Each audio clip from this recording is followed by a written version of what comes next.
Hey everyone, and welcome back to the channel. Today we're diving into a story that's at the very heart of faith for millions around the world. It's the story of a man who was asked to leave everything he knew behind, to chase a promise that seemed impossible. We're talking about Abraham, a figure often called the father of faith. His story, found in the book of Genesis, is so much more than just a historical account. It's a powerful lesson in trust, patience, and what it means to follow a path when you can't see the destination. So, grab a cup of coffee, get comfortable, and let's explore this incredible journey together. Abraham's story begins in a bustling city called Ur. He was originally named Abram, and he and his wife Sarai were living a pretty normal life. But then, God spoke to him. Imagine this. A voice comes to you and says, "Leave your country, your people, and your father's household, and go to a land that I will show you." Think about that for a second. No map, no address, no 5-year plan. Just a command to go. And on top of that, God gives him this incredible promise. "I will make you into a great nation, and I will bless you. I will make your name great, and you will be a blessing." The only problem? Abram and Sarai were getting on in years and they had no children. How could he become a great nation without even a single heir? This is where the first test of faith comes in. Most of us would have a million questions. Where am I going? How will I get there? How can you promise me descendants when I don't even have a child? But the Bible tells us that Abram did something remarkable. He packed up his belongings, his wife, and his nephew Lot, and he went.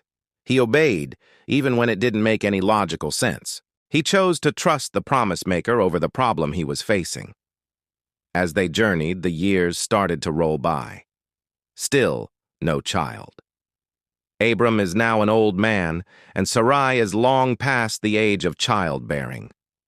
It would have been so easy for them to give up, to think that maybe they'd misheard God or that the promise had expired. In a moment of doubt, Sarai even suggested that Abram have a child with her servant, Hagar. This led to the birth of Ishmael, but it wasn't the child of the promise, and it created a lot of heartache and family conflict. This part of the story is so human, isn't it? It shows us that even people of great faith have moments of weakness and try to help God along. But God's plan was still in motion. When Abram was 99 years old, God appeared to him again. He reaffirmed the covenant, changed his name from Abram, meaning exalted father, to Abraham, meaning father of many. He also changed Sarai's name to Sarah, meaning princess. And then he delivered the most unbelievable news. Sarah herself would have a son within the year. The Bible says Abraham fell face down and laughed, and Sarah, who was listening from the tent, laughed to herself too. It was just too absurd, too impossible. But God's response to their doubt is so powerful. Is anything too hard for the Lord? A year later, just as God had promised, Isaac was born. The name Isaac actually means he laughs. A beautiful reminder of their initial disbelief turned into overwhelming joy. But Abraham's journey of faith wasn't over. It was about to face its ultimate test. Sometime later, God spoke to Abraham again with a truly heart-stopping command. "Take your son, your only son, whom you love, Isaac, and go to the region of Moriah. Sacrifice him there as a burnt offering on a mountain I will show you."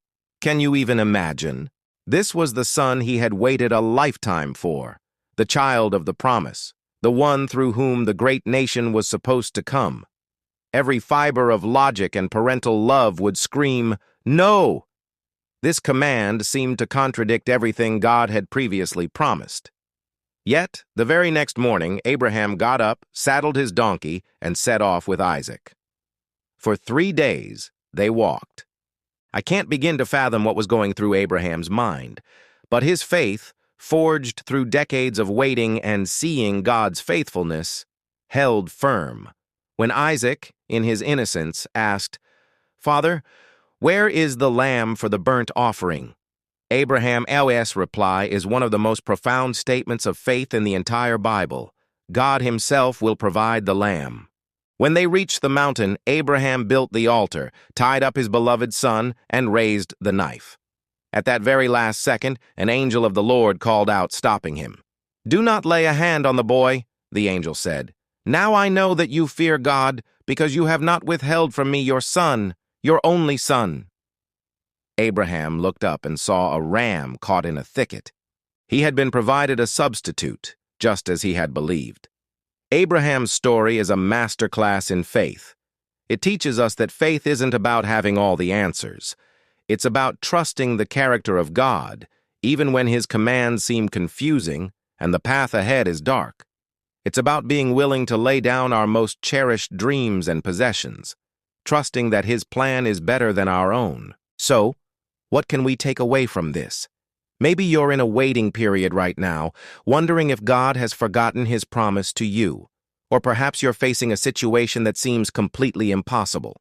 Abraham's journey reminds us that God is faithful, that his timing is perfect, and that he can bring laughter out of disbelief and life out of situations that seem dead. He is a God who provides.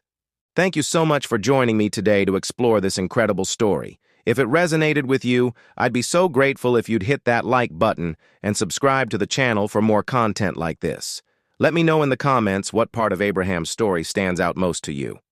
Until next time, take care.